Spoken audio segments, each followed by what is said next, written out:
How can Islam be a good religion where child marriage is allowed? Is this the same questions on every Islamic debate? Just child marriage, like, Don't you hate when the indefensible points keep coming up? it's not indefensible. There was no legal age of consent, and it was a woman physically and mentally mature enough to agree to marriage. That's individually based. So Aisha was a hot 9-year-old. If you're an atheist and all you agree with is biology, then you should have no problem with this. So why would I not have gigantic When is an problems with this? adult? When is an adult? I get the suspicion that maybe you shouldn't ever talk about biology. So when is it an adult? It's when they hit puberty. So if you only No. believe in biology, then it should only be that. Islam doesn't say No, that. It it's says not. you hit puberty and you're mentally smart enough to consent to marriage. How can Islam be a good religion where child marriage is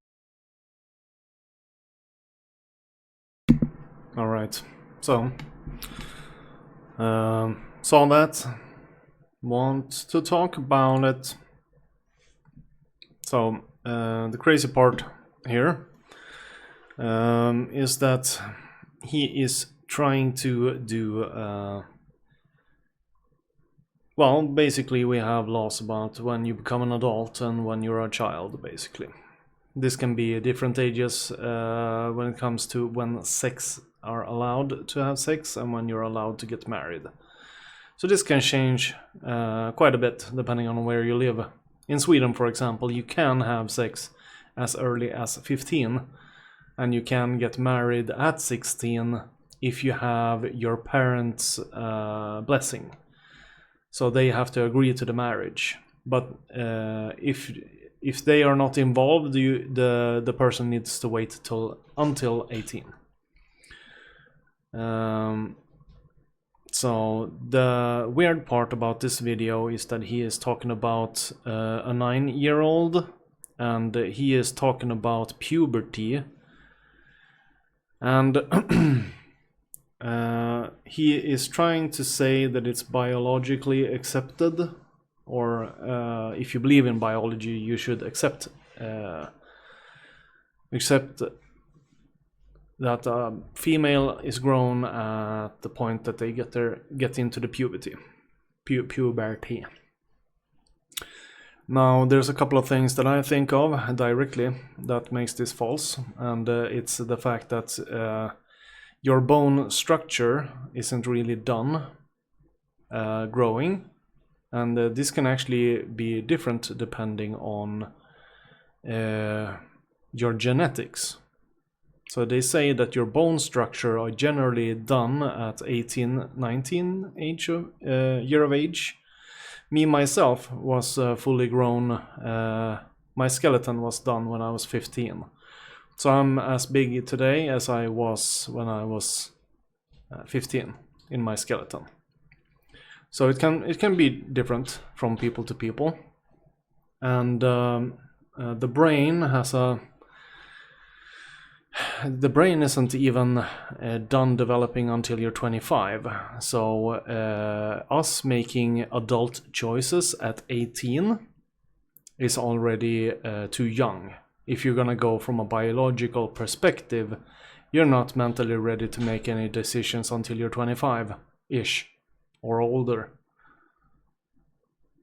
So it's 2 points that I think of straight out the bat, which makes this, if you look from a biological standpoint, it's also, when it comes to bearing children, it's healthiest for the mother between the age of 19 to 35.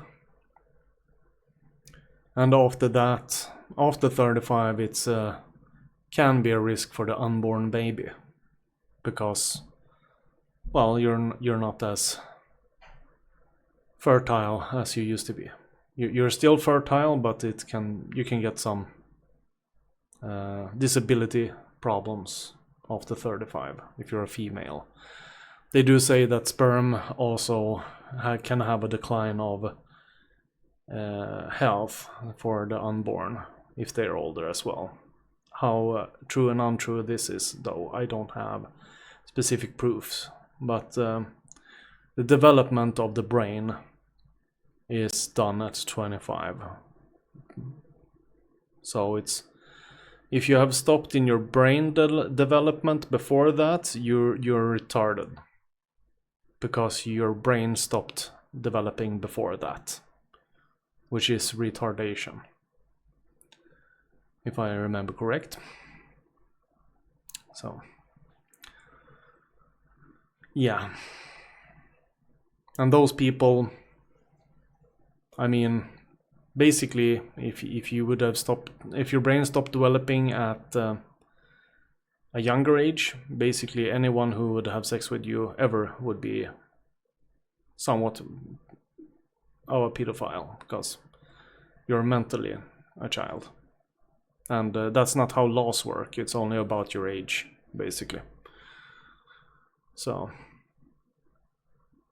yeah. Thanks for listening.